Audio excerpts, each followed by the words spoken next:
અમદાવાદની ખ્યાતિ હોસ્પિટલ કાંડનો વિવાદ શમવાનું નામ નથી લઈ રહ્યો ત્યારે ખ્યાતિ હોસ્પિટલની બેદરકારીનો વધુ એક કિસ્સો સુરેન્દ્રનગરમાં સામે આવ્યો જેમાં બજાણા ગામના આધેડનું ખ્યાતિ હોસ્પિટલના તબીબોની બેદરકારીભરી સારવારથી મોત થયાનો દાવો કરાયો છે। મૃતકના પરિવારે ખ્યાતિ હોસ્પિટલના તબીબો સામે આવા ગંભીર આક્ષેપો કર્યા। પરિવારના જણાવ્યા મુજબ ગત તારીખ 4 ઓક્ટોબરે વિનાયકપુરા ગામે અમદાવાદની ખ્યાતિ હોસ્પિટલનો કેમ્પ હતો જેમાં પીએમજય કાર્ડ ધરાવતા ગણપતભાઈને શરીરમાં એક નળી બ્લોક હોવાનું જણાવી ઓપરેશન માટે બોલાવ્યા। જો કે ઓપરેશનની પરિવારે આનાકાની કરતા પીએમજે કાર્ડ હેઠળ ઓપરેશનનો કોઈ પણ ચાર્જ નહીં લાગે એમ સમજાવી ગણપતભાઈનું એન્જિયોપ્લાસ્ટીનું ઓપરેશન કરાયું હતું। ઓપરેશન કરતા ગણપતભાઈની તબિયત બગડી ગઈ। ત્યારબાદ અમદાવાદની સિવિલમાં ખસેડાતા ગત 4 નવેમ્બરે સારવાર દરમિયાન ગણપતભાઈનું મૃત્યુ થયું। આ અંગે સિવિલના તબીબોએ જણાવ્યું કે દર્દીનું અયોગ્ય રીતે ઓપરેશન કરવાથી આ મૃત્યુ થયું છે। આ બાબતે પોલીસને પણ જાણ કરવા છતાં કાર્યવાહી ન કર્યાનો મૃતકના પરિવારજનોએ આરોપ લગાવ્યો।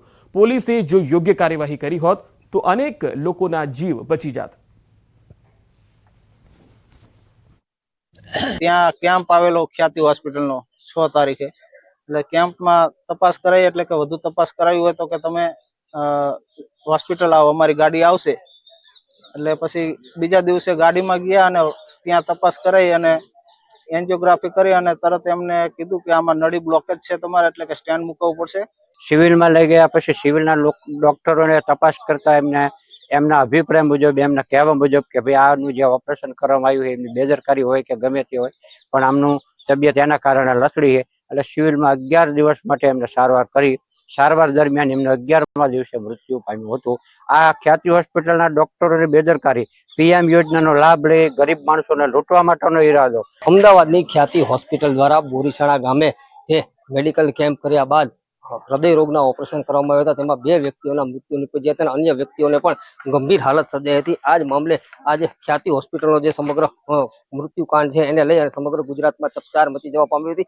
આ જ જે ખ્યાતિ હોસ્પિટલ છે એના જ અગાઉના મેડિકલ કેમ્પમાં સુરેન્દ્રનગર જિલ્લાના પાટડી તાલુકાના બજાણા ગામના ગણપતભાઈ બજાણિયા નામના એક વ્યક્તિ છે એ પણ આ જ ખ્યાતિ હોસ્પિટલના ભોગ બન્યા હતા। આ જે ગણપતભાઈ બજાણિયા છે તેમને કોઈ પણ જાતની શારીરિક તકલીફ ન હોવા છતાં જે ખ્યાતિ હોસ્પિટલના ડોક્ટરો છે તેના દ્વારા તેમને પરાણે હોસ્પિટલ ખાતે બોલાવી અને હૃદય રોગનું જે ઓપરેશન છે કરવામાં આવ્યું હતું। એક નળી છે બ્લોકેજ હોવાનું કહી અને ફરજિયાત ઓપરેશન કરાવી અને ત્યારબાદ તેમની તબિયત લથડી હતી। જે ગણપતભાઈ બજાણિયા છે મૃતક તેમની શારીરિક તંદુરસ્તી એકદમ સારી હોવા છતાં ક્યાંક ને ક્યાંક હોસ્પિટલના સત્તાધીશોની બેદરકારીના કારણે ગણપતભાઈ છે એમને નળીનું જે બ્લોકેજ હતું એનું ઓપરેશન કરી અને સ્ટેન્ડ મૂક્યા બાદ તેમની તબિયત લથડી હતી। ત્યારબાદ હોસ્પિટલે સારવાર કરવાના બદલે તેમને સિવિલ હોસ્પિટલમાં રિફર કરી દીધા જ્યાં 11 દિવસની સારવાર બાદ ગણપતભાઈનું મૃત્યુ નિપજ્યું હતું।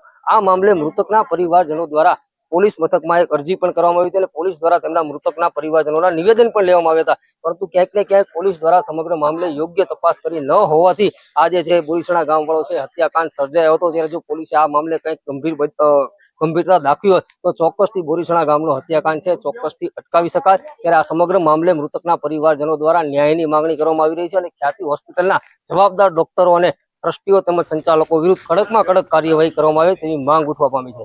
અક્ષય જોશી, ન્યૂઝ 18 ગુજરાતી, બજાણા।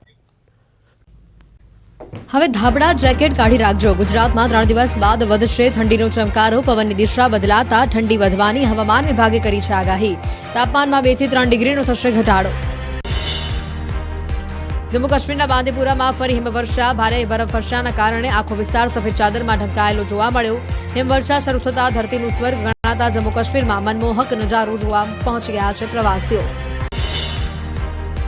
જમ્મુ કાશ્મીરમાં મોસમનો મિજાજ બદલાયો। કુપવાડા જિલ્લાના માછિલ સેક્ટરમાં થઈ સિઝનની પ્રથમ હિમવર્ષા। કેટલાક વિસ્તારોમાં બરફની ચાદર છવાઈ જતા નયનરમ્ય નજારો સામે આવ્યો।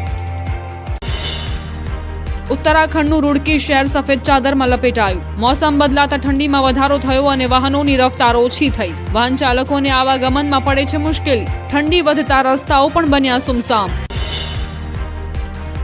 ઉત્તર પ્રદેશમાં વાતાવરણ પલટાયું। મુરાદાબાદમાં ગાઢ ધુમ્મસની ચાદર છવાઈ। વિઝિબિલિટી ઓછી થતા વાહન ચાલકો મુશ્કેલીમાં મુકાયા। ધુમ્મસની ચાદરમાં લપેટાયેલા મુરાદાબાદના દ્રશ્યો સામે આવ્યા। હરિયાણામાં ગુલાબી ઠંડીની શરૂઆત। પર્વતો પર હિમવર્ષા બાદ વાતાવરણ ઠંડુ બન્યું। કરનાલમાં ધુમ્મસની ચાદર છવાતા વિઝિબિલિટી ઘટી। અમરેલીના પૂર્વ ધારાસભ્ય અને જિલ્લા કોંગ્રેસ સમિતિના પ્રમુખ પ્રતાપ દુધાતે કૃષિ મંત્રીને લખ્યો પત્ર। ડીએપી ખાતરની અછતને લઈને લખ્યો પત્ર। શિયાળુ પાક વાવેતરમાં પડતી હાલાકીને લઈ કરી રજૂઆત। કસ્તુરીએ ફરી રડાવ્યા. ફક્ત ગ્રાહકોને જ નહીં, ડુંગળી પકવતા ખેડૂતોને પણ રાતા પાણીએ રોવાનો વારો આવ્યો. શહેરમાં ડુંગળીના ભાવ 100 રૂપિયા કિલો તો ખેડૂતોને મણના માત્ર મળી રહ્યા છે 400 રૂપિયા. ભાવનગર મહારાજા કૃષ્ણકુમારસિંહજી માર્કેટિંગ યાર્ડમાં ડુંગળીની આવક શરૂ. એકલા ભાવનગર જિલ્લામાં થયું ડુંગળીનું 86% વાવેતર. ડુંગળીના ઓછા ભાવના કારણે ખેડૂતો ચિંતામાં મુકાયા. ખેડૂતોના હિતમાં સરકારનો મોટો નિર્ણય. મુખ્યમંત્રી પાક સંગ્રહ સ્ટ્રક્ચર યોજનાની સહાયમાં કરાયો વધારો. ખેડૂતોની ખેત પેદાશોને અનેક આફતો સામે રક્ષણ આપતી મુખ્યમંત્રી પાક સંગ્રહ સ્ટ્રક્ચર યોજનાની સહાય 75,000 રૂપિયાથી વધારીને રૂપિયા 1 લાખ કરાઈ. સુરતના કાકરાપાર જમણા કાંઠાની મુખ્ય કેનાલમાં ગાબડું. કેનાલ તૂટતા ખેડૂતોના ખેતરોમાં ભરાયા પાણી. સિંચાઈ વિભાગે સમારકામની કામગીરી હાથ ધરી. રિપેરિંગને લઈને 2 દિવસ કેનાલ રખાશે બંધ. ભેંસના તબેલામાં સિંહણની ધમાલ. કોડીનારના ઘાટવાડ ગામમાં શિકાર કરવા તબેલામાં ઘૂસી સિંહણ. ભેંસે સિંહણને માથું મારી ગોથે ચડાવી. વિડીયો સોશિયલ મીડિયામાં વાયરલ. ખૂંખાર સિંહણ ભેંસથી ડરીને ભાગી. અમરેલીના એક ગામની સીમનો આ વિડીયો વાયરલ થયો. શિકાર માટે પહોંચેલી સિંહણનો 2 ભેંસોએ બહાદુરીપૂર્વક સામનો કર્યો. સિંહણ તારની વાડ કૂદીને જીવ બચાવીને ભાગતી નજરે પડી. ગીરના ગામડાઓના રહેણાંક વિસ્તારમાં વનરાજાના આંટા ફેરા વધ્યા. હવે ગીર સોમનાથના રહેણાંક વિસ્તારમાં લટાર મારતા દેખાયા 3 સિંહ. સિંહના સીસીટીવી થયા વાયરલ. 3 સિંહ શિકારની શોધમાં સૂત્રાપાડાના ગાંગેથા ગામમાં ઘૂસ્યા. સિંહ રસ્તા ઉપર આવી જતા વાહનોના પણ પૈડા થંભી ગયા. સીસીટીવીમાં કેદ થઈ સિંહની લટાર. ઉત્તરાખંડના હરિદ્વારમાં રહેણાંક વિસ્તારમાં ઘૂસ્યું હાથીઓનું ટોળું. ગાડોવાલી ગામમાં 7 હાથીઓએ મચાવ્યો ઉત્પાત. ગામમાં જંગલી હાથીઓનું ટોળું ઘૂસતા ખેડૂતોમાં મચી અફરાતફરી. ખેતી પાકને નુકસાનથી ખેડૂતોમાં નારાજગી. મહીસાગરના ડાયાપુર ગામમાં 13 ફૂટ લાંબા અજગરનું રેસ્ક્યુ. ખેતરમાંથી મહાકાય અજગર દેખાતા ખેડૂતોમાં ફેલાયો હતો ભયનો માહોલ. વન વિભાગ અને એનિમલ હેલ્પ ચેરિટેબલ ટ્રસ્ટના ટીમે અજગરનું રેસ્ક્યુ કરી સલામત સ્થળે છોડાયો. અમદાવાદમાં કલરવ રેસ્ટોરન્ટની દાળમાં નીકળ્યા પથ્થરના ટુકડા. આરટીઓ સર્કલ પાસે આવેલી કલરવ રેસ્ટોરન્ટની ઘોર બેદરકારી. ગ્રાહકે ઓર્ડર કરેલી દાળમાં કાંકરા નીકળતા રેસ્ટોરન્ટના મેનેજરને કરી ફરિયાદ. અમદાવાદના ખ્યાતિકાંડમાં પોલીસનો તપાસનો ધમધમાટ. વસ્ત્રાપુર પોલીસે આરોપી ડોક્ટરને સાથે રાખી હોસ્પિટલમાંથી ફાઇલો કરી કબજે. ડોક્ટરે પીએમજેએવાય યોજના લાભ લેવા માટે ખોટા ઓપરેશન કર્યા હોવાનો આરોપ.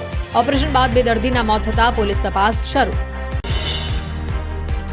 બજાણાના રહેવાસી પણ ખ્યાતિ હોસ્પિટલના કાંડનો ભોગ બન્યા. ખ્યાતિ હોસ્પિટલની બેદરકારીથી વધુ એકનું મોત. તબીબોની બેદરકારીથી મોત થયાનો મૃતકના સ્વજનના આરોપ. એન્જિયોપ્લાસ્ટીના ઓપરેશન બાદ થયું મોત. અમદાવાદ ખ્યાતિ હોસ્પિટલમાં 2ના મોત મામલે રોજ અવનવા ખુલાસા. કેમ્પ બાદ દર્દીઓને બસ મારફતે લવાયા હતા. અમદાવાદ 11 નવેમ્બર સવારે 9 વાગ્યે ખ્યાતિ ફાઉન્ડેશનની બસના સીસીટીવી સામે આવ્યા. મહેસાણાના બોરીસણા ગામમાં 2 લોકોના મોત મામલે આરોગ્ય અધિકારીનું નિવેદન. કહ્યું ખ્યાતિ હોસ્પિટલના ડોક્ટર કડીની ભાગ્યોદય હોસ્પિટલમાં સેવા આપતા આ કાંડમાં ગામના આગેવાન સામેલ ન હોય તેવું શક્ય નથી. મોટાભાગના કેમ્પ રવિવારે થતા.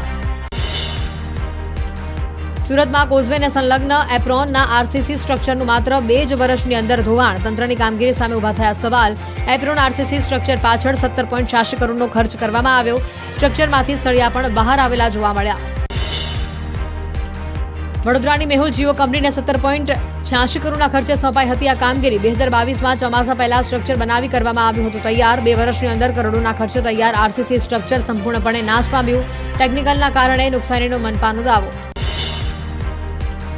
મહીસાગરની સંતરામપુર નગરપાલિકા આવી છે ફરી વિવાદમાં. નગરપાલિકાના ચીફ ઓફિસરની ખાલી ઓફિસમાં કમ્પ્યુટર પંખા ચાલુ હાલતમાં જોવા મળ્યા. સરકારી બાબુઓ દ્વારા વીજળીનો વેડફાટનો વિડીયો વાયરલ થયો. નગરજનોના ટેક્સ પૈસાથી વપરાતી વીજળીનો દુરુપયોગ. મોરબીમાં જયસુખ પટેલની મોદક તુલા મુદ્દે ખુલાસો. ઉમા સંસ્કાર ધામમાં કડવા પાટીદારોના કાર્યક્રમમાં હાજરી આપવા લીધી હતી કોર્ટની મંજૂરી. 3 દિવસના શરતી જામીન પર બહાર હતા જયસુખ પટેલ. ઉપલેટામાં બેફામ બનેલા ખનન માફિયા સામે નવનિયુક્ત મામલતદારે તવાઈ બોલાવી. વેણુ નદીના પટમાં રેતી ખનન કરતા 5 ટ્રેક્ટર ઝડપાયા. 20 લાખથી વધુનો મુદ્દામાલ સીઝ કરી ઉપલેટા પોલીસ સ્ટેશને સોંપીને વધુ તપાસ હાથ ધરાઈ. સાપુતારામાં સનસેટ પોઈન્ટ ખાતે પ્રવાસન વિભાગની કામગીરી પર સવાલ. કરોડો રૂપિયાના ખર્ચે કરેલા વિકાસના નામે સ્મશાન ભૂમિ જેવું શેડ બનાવી દીધું. યોગ્ય આયોજન કરી સારો વ્યૂ બનાવવા ઉઠી માંગ. રાજ્યસભા સાંસદ રામ મોકરિયા આકરા પાણીએ જિલ્લા કલેક્ટરને પુરવઠા બેઠકમાં સાંસદે બોલાવી તડાફડી સસ્તા અનાજની દુકાનમાં હલકી ગુણવત્તાના અનાજ વિતરણનો દાવો કરી નમૂના કલેક્ટરને સોંપ્યા. તાત્કાલિક તપાસ કરી રિપોર્ટ સોંપવા કલેક્ટરને કરી માંગ.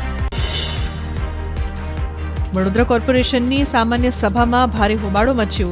પીએમ મોદીના કાર્યક્રમના ખર્ચ અને ગંદા પાણીને લઈને ભાજપ અને કોંગ્રેસના કોર્પોરેટરો વચ્ચે બબાલ થઈ. કોંગ્રેસ કોર્પોરેટર અમીર રાવતે સભામાં ખર્ચને લઈને આક્ષેપ કર્યા. સુરતમાં કોમી એકતા જોખમાય તે પ્રકારની પત્રિકા વાયરલ કરનાર આરોપીની ધરપકડ. જમાઈ સાથેના ઝઘડાની અદાવતમાં સસરાએ જ પ્રકારની પત્રિકા વાયરલ કર્યાનો ખુલાસો. સ્ટાર ટ્રેક કોચિંગ સેન્ટરના નામથી એક પત્રિકા વાયરલ. કચ્છના માંડવી પોલીસ મથકે 4 શખ્સોએ તોડફોડ કરી ધમાલ મચાવી. અરજી બાબતે પૂછપરછ બાદ શખ્સોએ કરી ધમાલ.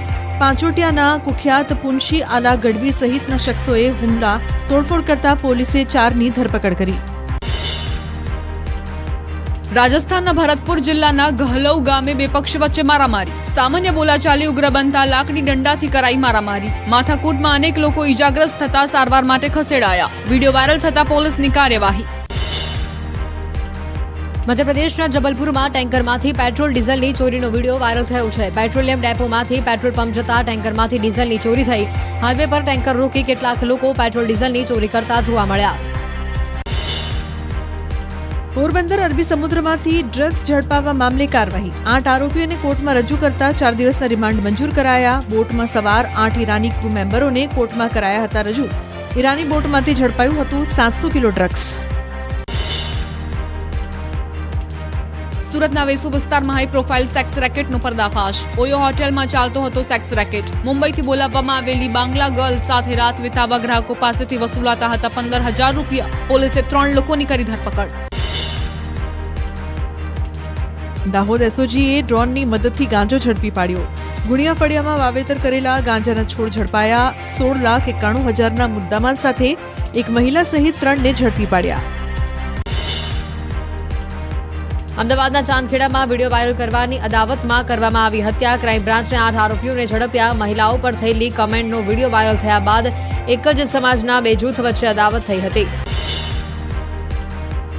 ભરૂચની વાગરા પોસ્ટ ઓફિસમાં તસ્કરોએ કર્યો હાથફેરો. ગેસ કટર વડે તિજોરીમાં બાકોરું પાડીને કરી રોકડ રકમની ચોરી. ઘટનાની જાણ થતાં પોલીસે હાથ ધરી તપાસ. અંકલેશ્વરમાં લૂંટ વિથ મર્ડરનો ભેદ ઉકેલાયો. નશાની હાલતમાં સરકારી ડોક્ટરની હત્યા કરી લૂંટ ચલાવાઈ હતી. 6 મહિને આરોપી ઝડપાયા.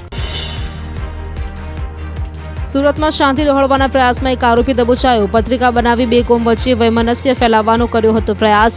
કોચિંગ ક્લાસના નામે હિન્દુની લાગણી દુભાય તેવી ખોટી પત્રિકા બનાવી વાયરલ કરી હતી. મહારાષ્ટ્રમાં વિધાનસભા ચૂંટણીની જંગ જીતવા ભાજપ દ્વારા પ્રચારનો ધમધમાટ. ગુજરાતના મુખ્યમંત્રી ભૂપેન્દ્ર પટેલ પ્રચાર માટે મહારાષ્ટ્રના રણમાં. મુંબઈના 4 વિધાનસભા ક્ષેત્રમાં મુખ્યમંત્રીની ચૂંટણી સભા. મુંબઈમાં મુખ્યમંત્રી ભૂપેન્દ્ર પટેલનો ધુઆધાર પ્રચાર. ગુજરાતી બિઝનેસ કમ્યુનિટીના સભ્યો સાથે મુખ્યમંત્રીએ કર્યો સંવાદ. વેપારીઓ સાથે ચાય પે ચર્ચા કાર્યક્રમમાં જોડાયા.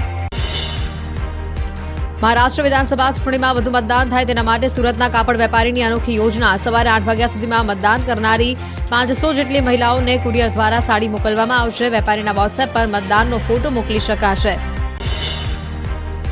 મહારાષ્ટ્રમાં ચૂંટણીના માહોલની વચ્ચે ચેકિંગનો દોર યથાવત. હિંગોલીમાં કેન્દ્રીય ગૃહમંત્રી અમિત શાહના હેલિકોપ્ટરમાં ઈસીના અધિકારીઓએ કર્યું ચેકિંગ. ગૃહમંત્રી અમિત શાહે ટ્વીટ કરીને કહ્યું, ભાજપ નિષ્પક્ષ અને સ્વસ્થ ચૂંટણીમાં રાખે છે વિશ્વાસ.